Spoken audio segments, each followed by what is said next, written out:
presents a heart-pounding motocross event from the world-famous Cotton Bowl in Dallas, Texas, the Dallas Supercross. With David Bailey, 1983 Grand National Champion. Brock the Golden Boy Glover, 1983 Super Bowl of Motocross champ. With Ricky Johnson, Johnny O'Mara, Jeff Ward, and Ron the Machine Lachine, 1983 San Diego Supercross champ. And your hosts for this evening's event are Bruce Penhall and Larry Huffman.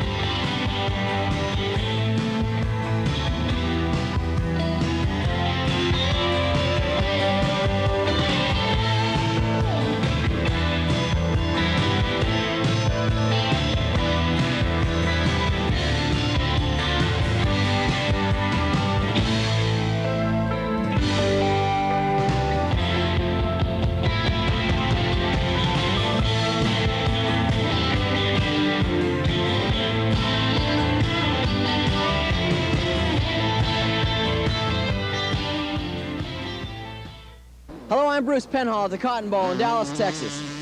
The 1984 Dallas Supercross is one of the most grueling motocross events in history. With its dangerous hairpin turns, its thrilling jumps, seizing the moment is no less important than being in perfect condition. Now, these athletes in Dallas Supercross are some of the most respected and the toughest in history of motocross, including Brock Glover, David Bailey, Ricky Johnson, Johnny O'Mara, and the Texas favorite, Kent the Rhinestone Cowboy Howerton. So stick around. Watch these professionals in action. They're dedicated, and they all want to win. Russ Waitsman is rider number 211. 43, Dave McClain. 491, Guy Cooper. We'll bring you the rest in a short. In the meantime, out on the racetrack, a long way from where we're sitting.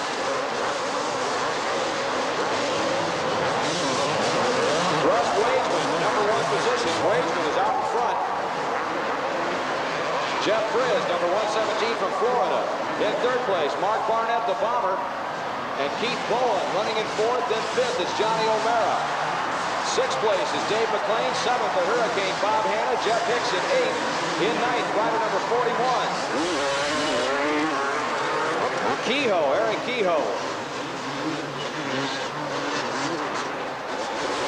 There goes Mark Barnett on the inside. He found a line around that big sweeper under the tunnel, under Miller Mountain, and Barnett takes over the lead. There goes Bob Hanna. He's moving up to the back. Hanna now running in the number 6 position. Watch Bob Hanna. Look at him climb over those moguls. Look at Bob Hanna go. Taking an inside line. Look for traction, and he's got it. Hanna moves into 5th. Takes an inside line. That's interesting. Hanna passes one more. Hanna moves up to the number 4 position. It's still Mark Barnett in front. Johnny O'Mara 2nd. Waitsman now dropping back to 3rd. Bob Hanna 4th. In 5th is Bowen. 6th is Jeff Frizz. 7th place, David McClain. Jeff Hicks, Team Tam rider from Atwater, running in number 8 position. In 9th, it's Eric Kehoe. Barnett feeling the breath right now of O'Mara up over the top of Miller Mountain. Look, O'Mara taking an inside line. O'Mara with an inside line, nowhere to go. Barney slammed the door. Barnett passed there just 1 lap ago. 1 lap ago, Barnett made ground and he stayed there. O'Mara outside and losing ground. Let's watch it next time around. It's still Mark Barnett, the bomber in front. Johnny O'Mara. Look at him clear the big vicious doubles. Only 2 riders in this one did it. O'Mara and Barnett. Now Hanna moving into 3rd. Bob Hanna takes over 3rd. O'Mara knife into the inside, takes the lead. Oh, the inside line is hot on this racetrack. Here goes Barnett back on the outside. Now Barnett looking for running room. It's still O'Mara. Barnett squeezes the inside. O'Mara up high. Here comes Hanna. Hanna charging from 3rd is gaining. He's closing on the rear wheel of Barnett. Watch Hanna. Watch Hanna.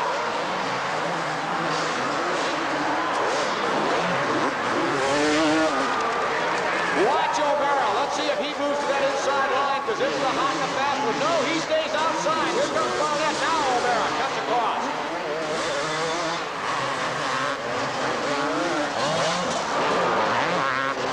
Now watch O'Mara. Let's see if he takes him again, and he does. And now Barnett nails him. Will Hanna do it? No. Hanna's not going for the doubles. Hanna riding with 2 broken toes. He suffered last week in the outdoor national. O'Mara again to the outside, inside. Barnett switches lines now. He dives to the inside, as does Hanna. 2 of the vicious moguls in the infield. O'Mara opening up about a 5-bike length lead over Mark Barnett running in second. Bob Hanna third. Keith Bowen fourth. In fifth is still Russ Wageman. Sixth place, Jeff Frizz. Jeff Hicks has moved up to the number 7 position.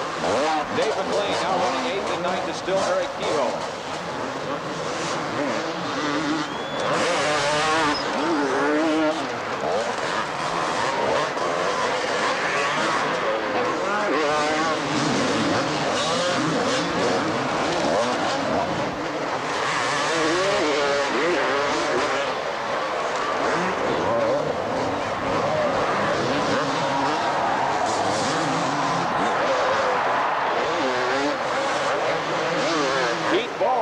Number 4 position has started to close slightly on Hanna. Hanna has fallen off the pace.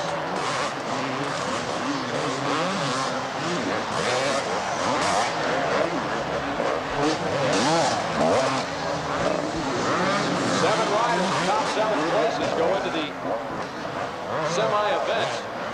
You're an 8th. To be honest, you have to go to the quarterfinals. We'll explain that format to you a little bit later. Johnny O'Mara opening up a huge lead. He's starting to run away with this one. It's still Barnett running second. And Hanna third. Hanna has dropped slightly off the pace. Keith Bowen, number 68, young Yamaha rider out of Pontiac, Michigan, now running in the number 4 position. He has closed on Hanna. In fifth, number 211 is still Russ Wageman. Sixth place is Jeff Hicks. Seventh is Jeff Frizz. And eighth is Dave McLean. In ninth, Eric Kehoe looking to take over that number 8 position, but only 7 count in this one. 7 going into the semi.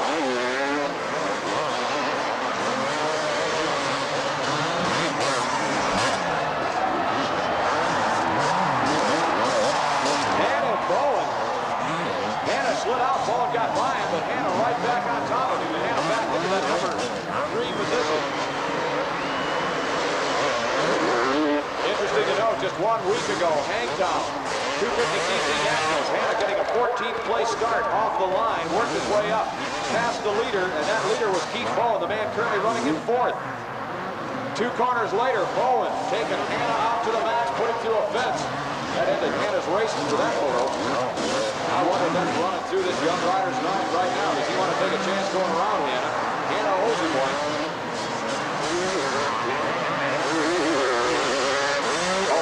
Continues to open it up. The O show showing the short way around this Dallas track. Barnett still running the second. Barnett the early leader.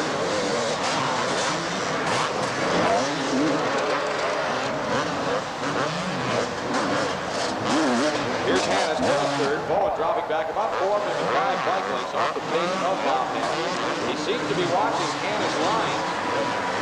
Bowen could be setting Hanna up for a last lap charge. He could try to get by Hanna on the last lap, but it would be too late for Hanna to do anything about it. We'll watch it. Here's Barnett across the top of Miller Mountain. He's in second. Here comes Hanna in third. Now Keith Bowen in 4th. It's still Wageman running 5th. At 6th, Jeff Hicks. Battle for the 7th place. Now McLean goes down. McLean is down. 7th is Jeff Frizz. 8th place, Eric Kehoe. 7 riders going into the semi.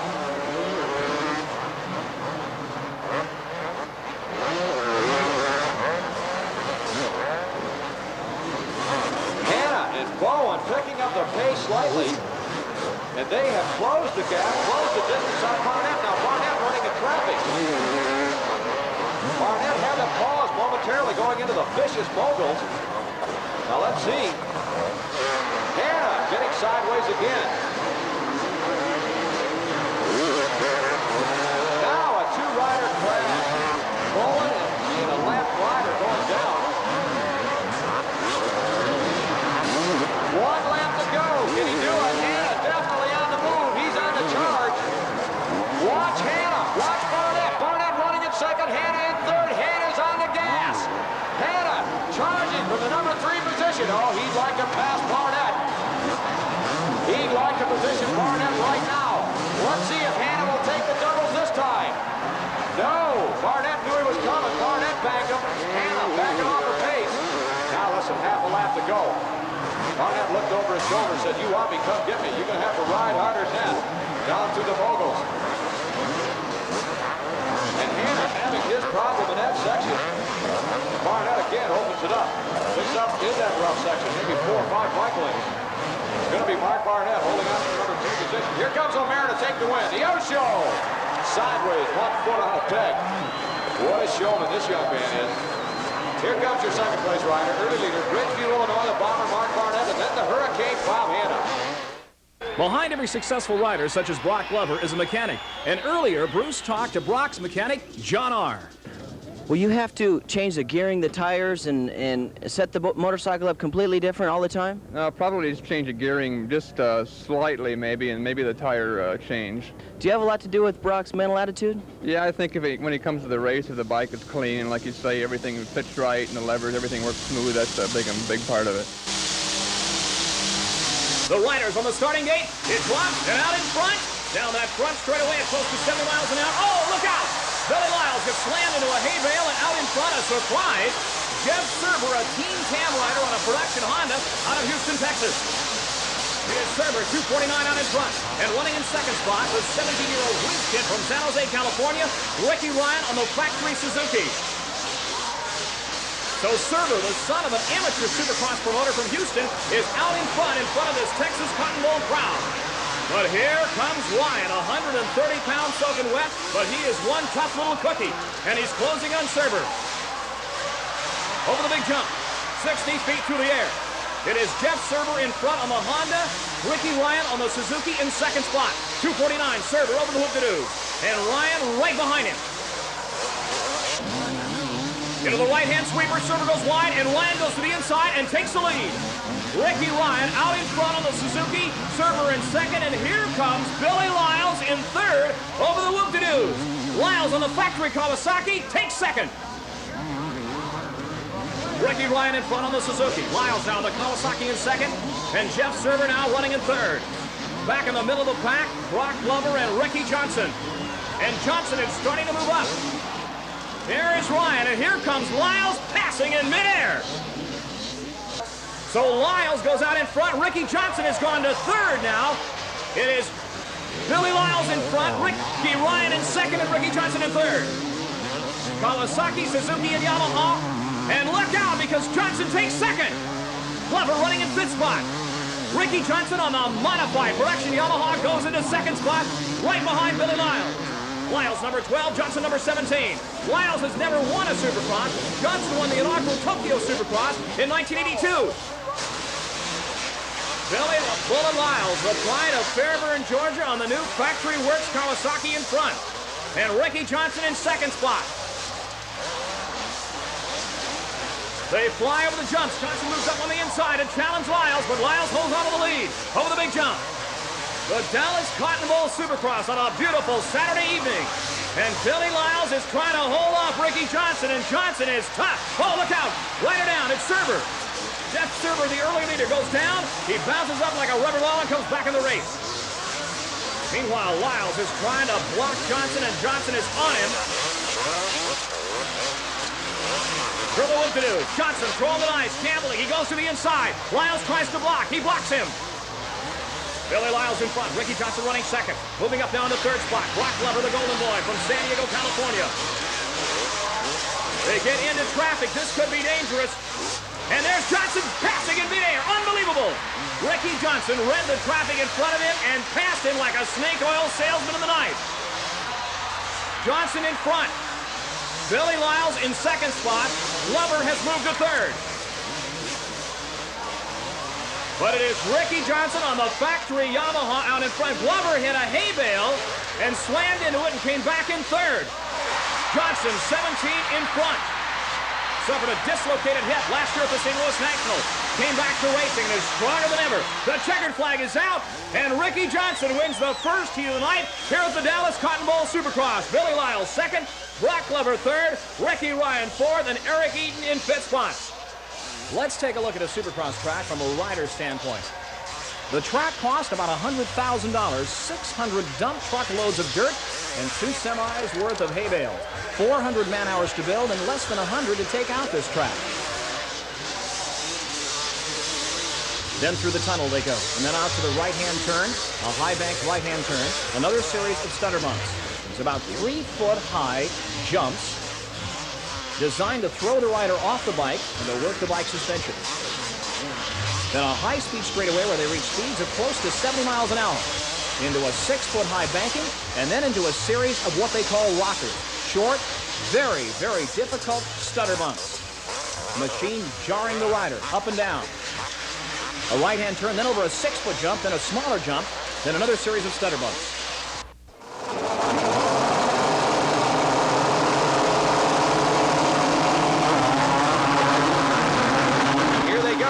It's Ward looking on an inside line, or looking for an inside.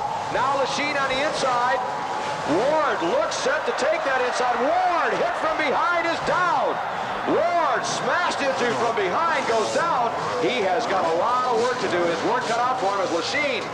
Ron Lachine blasting into that lead. It looked like Ward was going to have a clear-cut lead, but then Lachine out of nowhere, and Ward being smashed by the rear wheel by a slower rider, actually, and he has got his problem.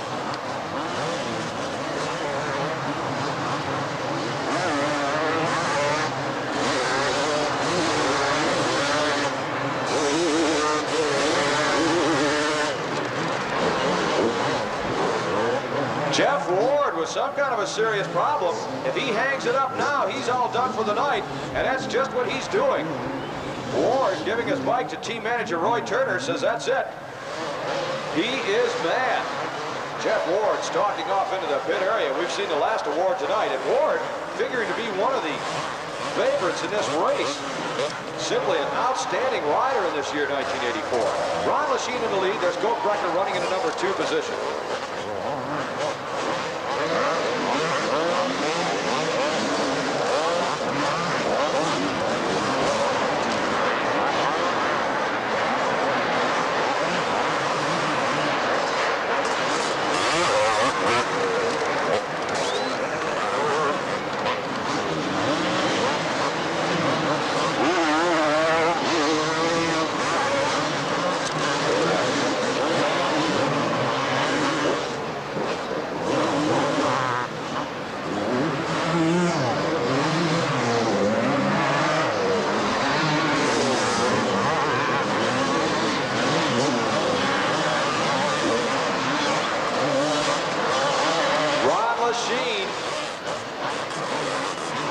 Young Honda rider. Last year he was the Rookie of the Year. Goat Brecker running in second. Clint Hardy, rider number 30, has moved up to the number 3 position.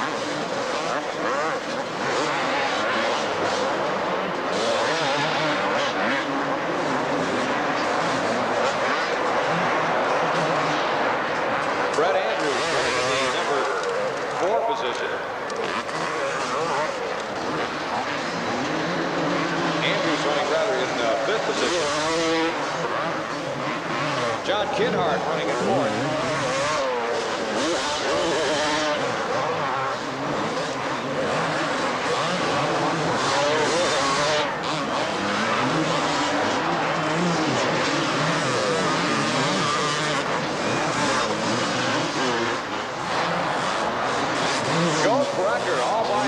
Sliding off the corners, and Brecker now dropping back a position or 2. If he doesn't get started, he'll drop back more than that. Brecker back to 3rd. Harding moving into 2nd. Ron Lachine way out in front. And look, it shaped up to be a 2-rider battle between Lachine and Ward. Now Ward pulling back onto the racetrack. Jeff Ward pulling back onto the racetrack. He's out there.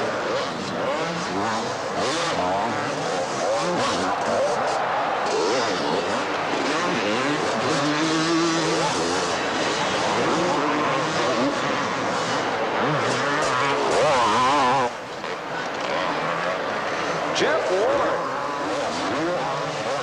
apparently had given that situation up and walked away from his bike. All of a sudden, Ward is back and out of the racetrack. So we'll see what the ruling will be on that one. Riders number 1 through 7 go directly into the semi. The riders are finishing in 8th through 15th will have to ride a quarterfinal. What we do is set the main event for 20 riders. We start with 4 individual heat races. All riders must participate in the 4 heats.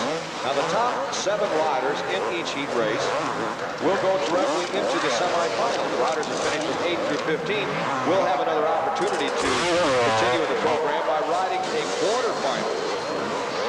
Now, on to the quarterfinal, the top 4 riders will go into semis. And then from the semis, we weed the riders out into the main event.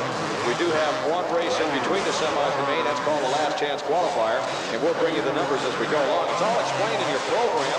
And hopefully by now you've had a chance to slip on out to the concession area and pick one of those fine little programs up. Take it home as a souvenir from this Dallas Miller High Life Supercross.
Short work of the big doubles on the far side of the racetrack.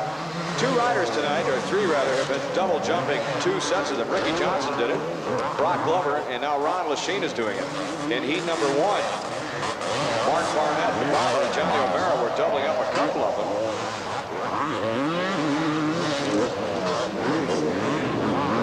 Ron Lachine looks just about to be the freshest rider out there in terms of clearing those doubles. He could be a factor in this main event tonight. He's a strong young rider riding Team Yamaha, Team Honda in 1983, riding Team Yamaha, becoming the Rookie of the Year.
Checkered flag now with a big wave as he flicks it sideways off the top of Miller Mountain. Heat race number 4 coming your way. Rider number 1 is David Bailey. Keep your eye on him, Axton, Virginia. 1983 GNC, number 10, Alan King. 14, Kent Howerton. 28, Jim Holly. 126, Danny Storbeck. Bailey having his problems on the start. He's back in a number 4 position. He got it straightened out and away he went. Rod Smith, number 34, taking a hole shot. Here comes Bailey, squirting into second. Watch Bailey. Bailey has got the lines on this track dialed. Look at that. Bailey already into the lead. Rod Smith running second. Third place is Jim Holly, Danny Storbeck in fourth, Ken Howerton in fifth. Alan King running back in sixth. In seventh is Steve Pate. Chris Heiser running eighth.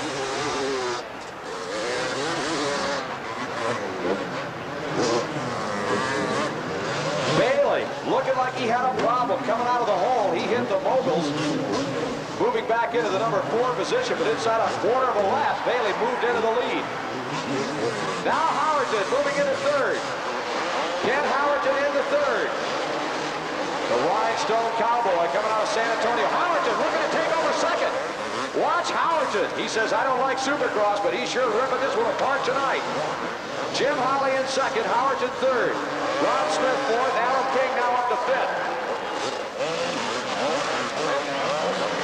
Steve Pate, rider number 76, running back in the number 6 position. And King goes by Smith in the number 4 position. Bailey jetting away with this one. Look at Bailey go. Bailey in the lead, now Howerton again. Challenging Holly. The Rhinestone Cowboy from San Antonio, Texas. Side by side, he's got a good line on the inside. Can he hold it? Can Howerton hold on line? Holly on the outside. And Howerton not able to take that number 2 position away from Holly. Holly holds on. Now watch him down through the straights. Neither rider choosing to double up. Now Holly goes for a double. And Holly holds on to second place. Howerton in third. Here comes Alan King. King showing an awful lot of aggressiveness, enthusiasm in this 1984 season. Last week's overall winner in the 250 class, the Outdoor National in Hangtown. Alan King, the top privateer in the Supercross series, riding for Team Tam, and he is leading the 250cc Outdoor National Series. Here's Howerton and Holly going at it again, and here comes King. King moving up to the rear wheel of Howerton across Miller Mountain. Oh, 3 riders going for that number 2 position, a 3-way dogfight. Look at him, look at him. Jim Holly has got second. Howerton and King won it. Holly says, come get it. Howerton nice to the inside and takes over second. Let's see if Howerton will double it up, because you know Holly's going to do it. No, Holly didn't. And King now challenging for the number 3 position as Howerton opens up a 5, maybe 6 bike length lead in that number 2 position. Bailey, long way gone out in front.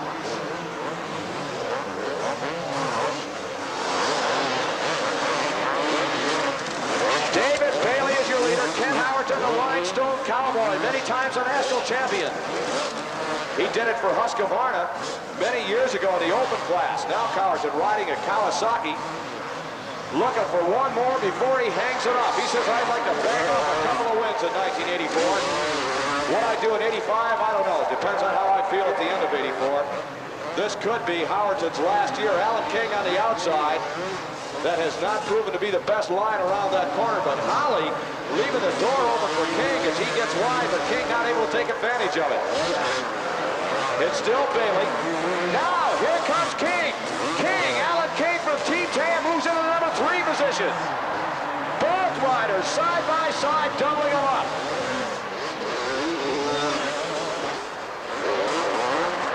Holly moves back into second as King gets squirrely.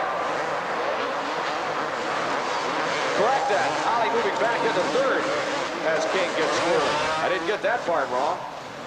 King across the moguls.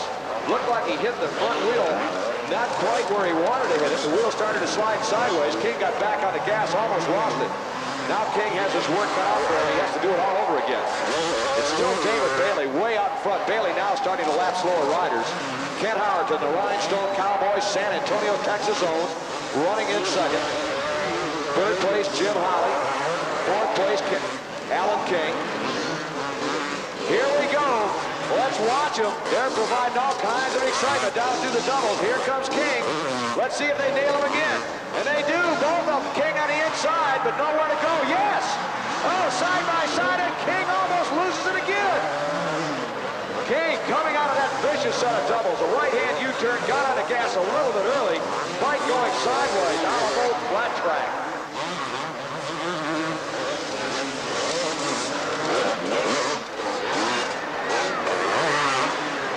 Watch King. Watch King. King hits a hay bale. tell you what, if it wasn't for bad luck, King wouldn't have any at all tonight.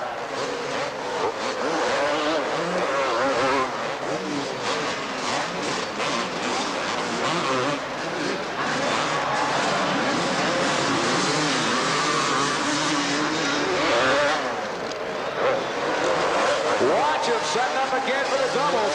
Here they come. King seems to gain ground as he comes through. Look at this, King double an extra one. Now King is slowing down. And Holly right back. King takes over the number 3 position. He'll cut down inside and try to hold it. Look at Holly trying to knife underneath him. Nowhere to go. And this time, King gets his rhythm dialed down through the vicious mogul. And King holds on to 3rd.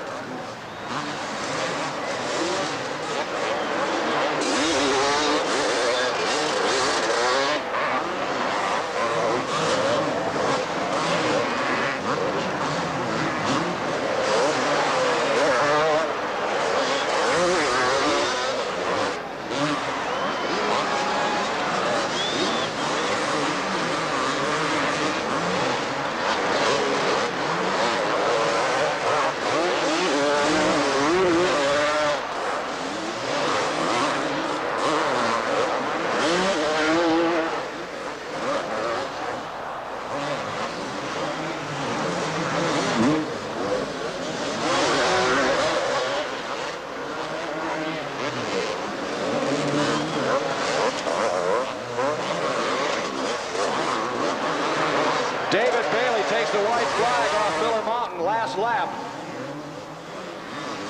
Howerton still holding on to the number 2 position. Rider number 14 in the Kawasaki, Alan King. Charging from 3rd. King is really on the gas. But he's going to need a break or two from a couple of lap riders if he's going to take the measure. Jim Holly, I think, has just taken over the lead in the Coca-Cola catapult. He moved the stick. Where they're jumping is down at the end of the racetrack, closest to the entrance of the pit.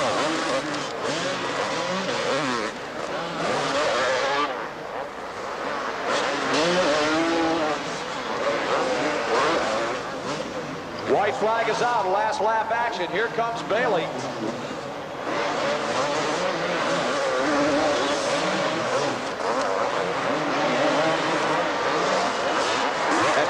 Takes a checkered flag. He gets a flat, a pancake flyer off the top of Miller Mountain. Here comes Howerton. Ken Howerton's going to run into that number 2 position. It's going to be Alan King running 3rd for Team Tam. And 4th, it's going to be Jim Holly. David Bailey, last time I talked to you, the champagne corks were flying. You won the 1983 Supercross Championship. Is there any pressure on you now? I know you started out a little slow, not really, but was there any pressure being the champion and starting the new season?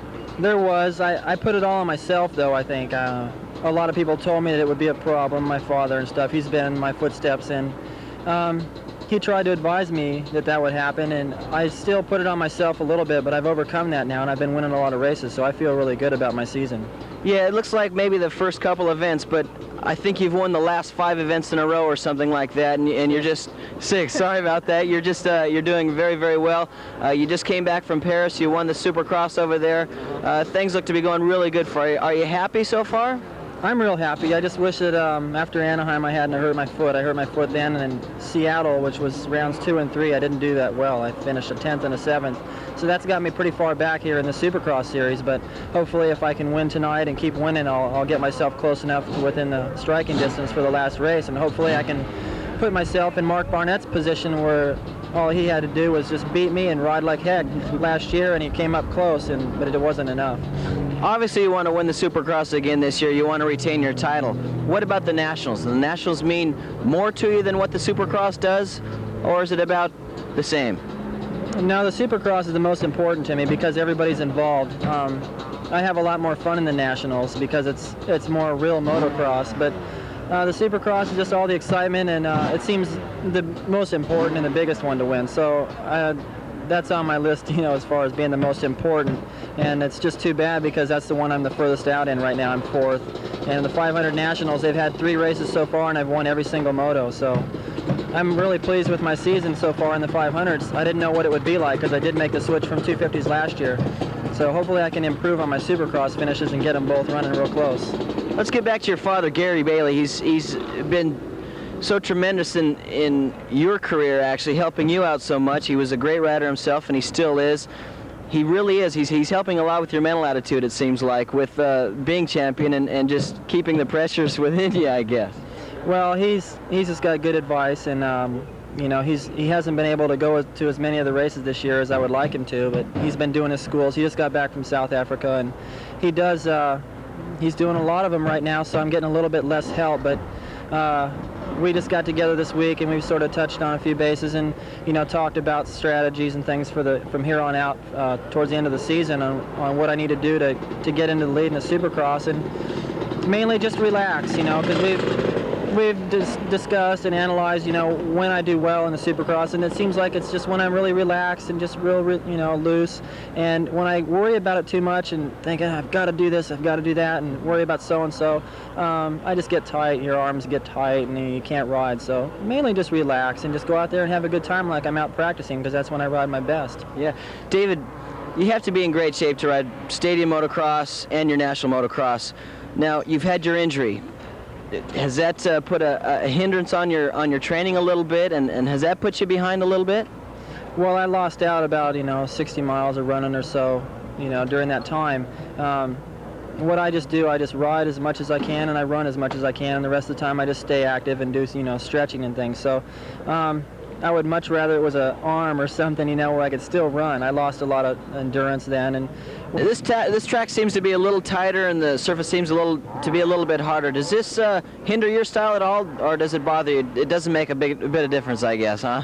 No, because when I practice on tight situations in the woods and things, so the tighter the better for me, and I'm tall, so the more steeper they make things and more obstacles, the better. I didn't even race here last year. I was riding a Friday night during a press conference type of thing, and I went off a jump and didn't fall at all, but my foot slipped off the peg and I sprained it real bad, and I spent this weekend in the hospital. So I'd like to try to make it through the main event tonight and, you know, pull off a good strong finish. And I don't know. It seemed like the hard surface last year was the result, you know. I mean, that was what caused me to make the mistake.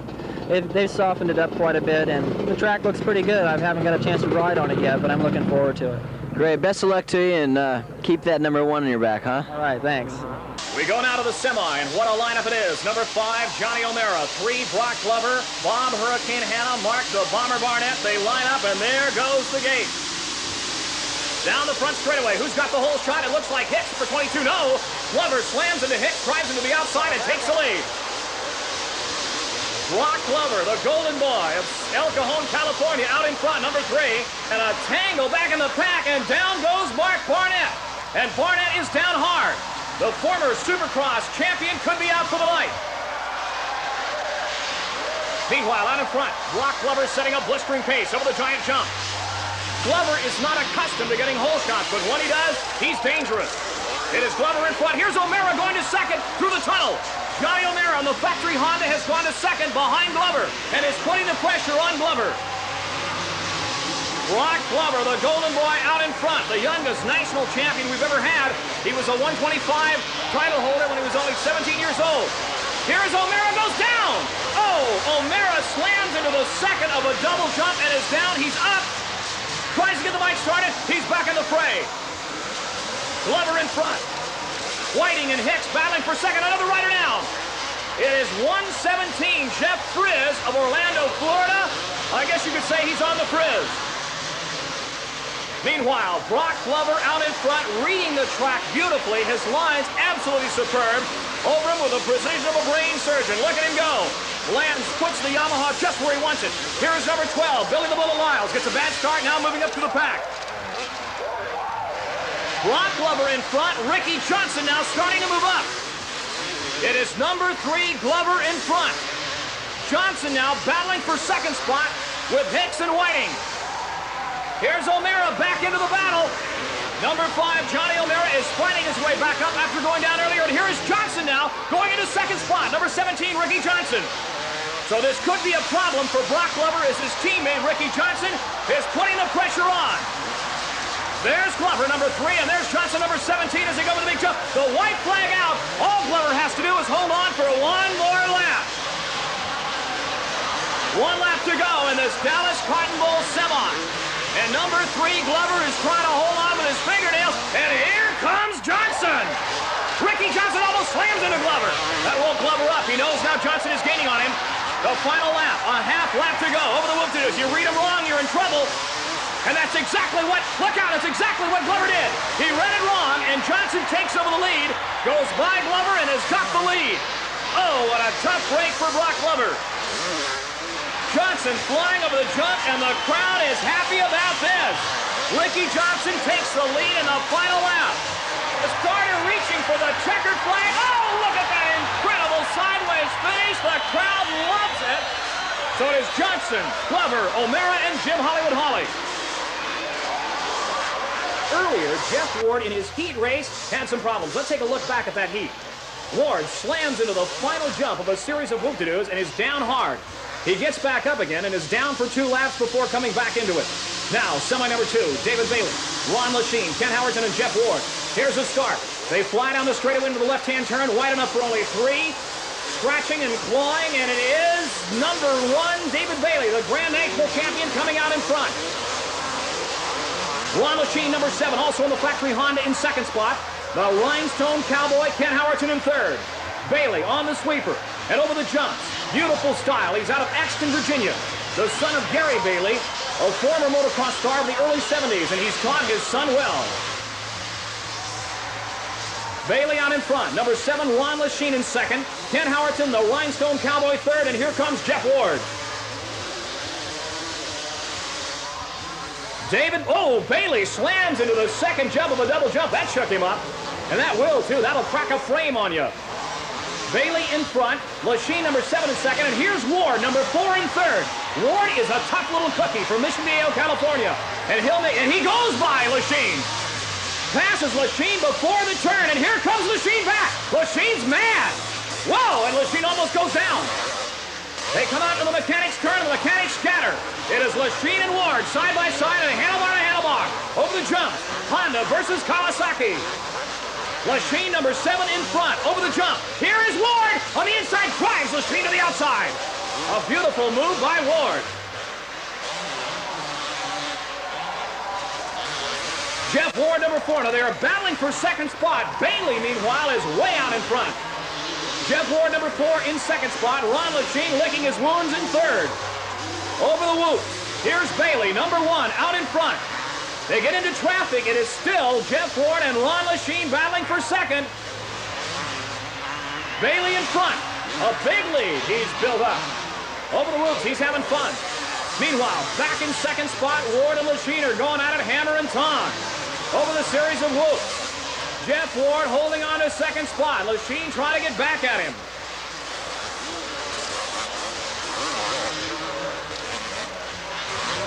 David Bailey in front. Here is Jeff Ward going around a lap rider, and that's dangerous in this close racing. The white flag out, 1 lap to go.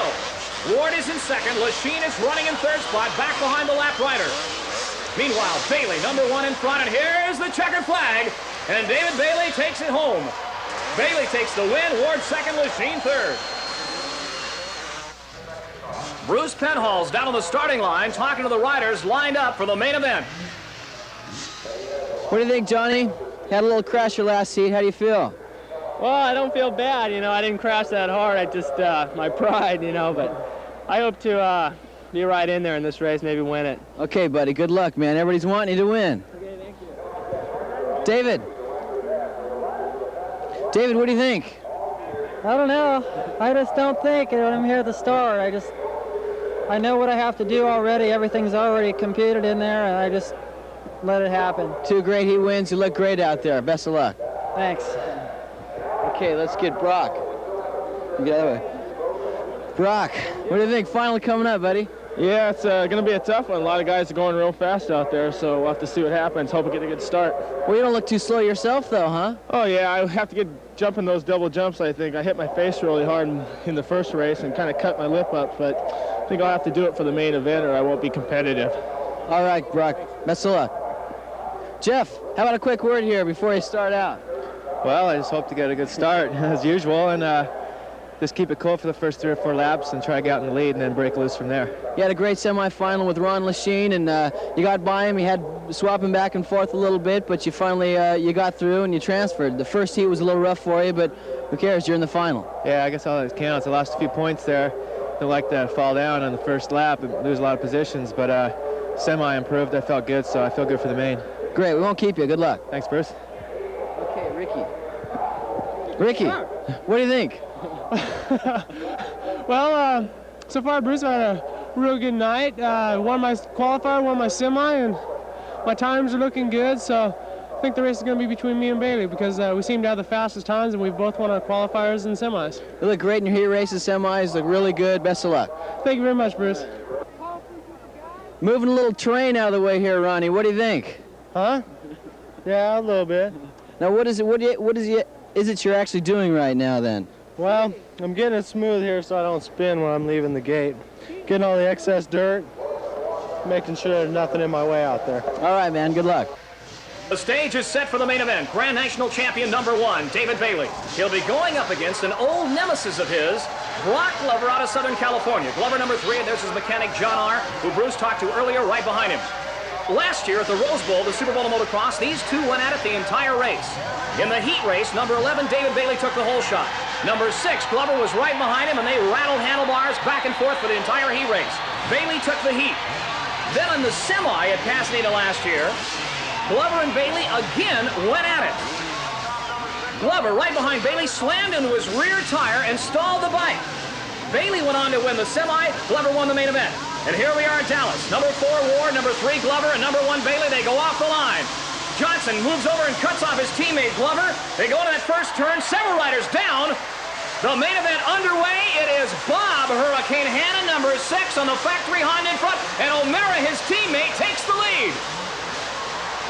Johnny O'Mara takes the lead over Hanna. O'Mara, #5, over the jumps.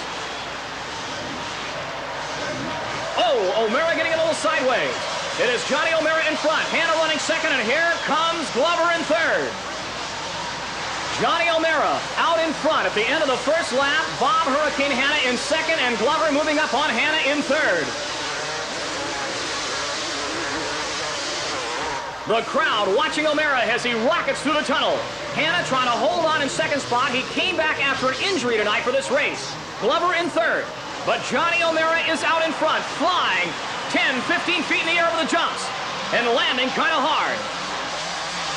Johnny O'Mara, #5, won the 125 USGP back in 1980 and got picked up for a factory ride by Honda immediately afterward. They go over the whoops. You can see the tremendous pounding the bikes and the arms take. Johnny O'Mara in front, and Jim Hollywood Holly has taken second. Glover in third, Hanna dropping back behind Bailey. Bailey running in fourth. It is Holly moving up. Johnny O'Mara in front. They rocket over the jumps. Holly battling Glover for second, a rider down. Johnson runs into the fallen rider. It's 211, Les Wageman. He's up, he's okay. #28, Jim Hollywood Holly battling Brock Glover for second behind O'Mara. And here comes Bailey trying to move up over the big jump. Glover on the inside, passing, now going to the inside. And Bailey trying to go around. It is O'Mara, Glover, and Bailey. Holly running in fourth spot.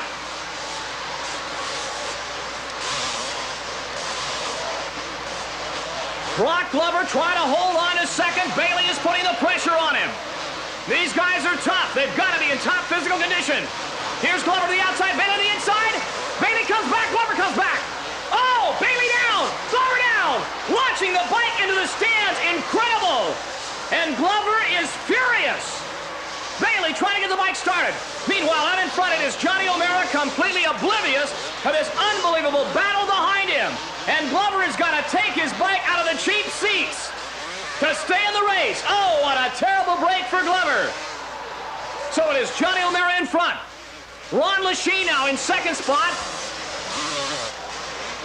Here is Ward passing Holly and Hanna. Only Toledo. Jeff Ward passes on the outside, then on the inside. Wow! Jeff Ward is moving up on the leader, Johnny O'Mara. 5 out in front. Here's second place, Ron Lachine, number 7. And here comes Jeff Ward right behind him. They're into traffic, into lap riders. Over the big jump, Lachine, number 7, in second spot. Ward, number 4, in third. O'Mara, number 5, is leading. Ricky Johnson has gone to 4th spot, but it is Ward trying to pass Lachine. Johnny O'Mara in front. This is the battle for second. Ward and Lachine. Ron Lachine, number 7, Jeff Ward, number 4. It is Honda versus Kawasaki over the jumps. And there's Ricky Johnson right behind him, hovering in 4th, trying to get close enough to pounce. Your leader is Johnny O'Mara, but Jeff Ward and Ron Lachine are battling for second. Here's Ward on the outside. Lachine shuts the door on him. They go over the jumps. Ward hammering at Lachine. Ward to the inside, over the big jump. Ward and Lachine battling for second spot. Johnny O'Mara in front. Lachine trying to block Ward. Ward on the inside, looking for a hole. And he's got it. No, Lachine blocks him beautifully. Lachine, number 7, Ward, number 4, and Johnson, 17. They're back. Oh, and Ward almost goes down, but saves it and goes in front. So Jeff Ward has taken second, Lachine is third, and Ricky Johnson, now Johnson passes. Johnson goes to third. Over the big jump.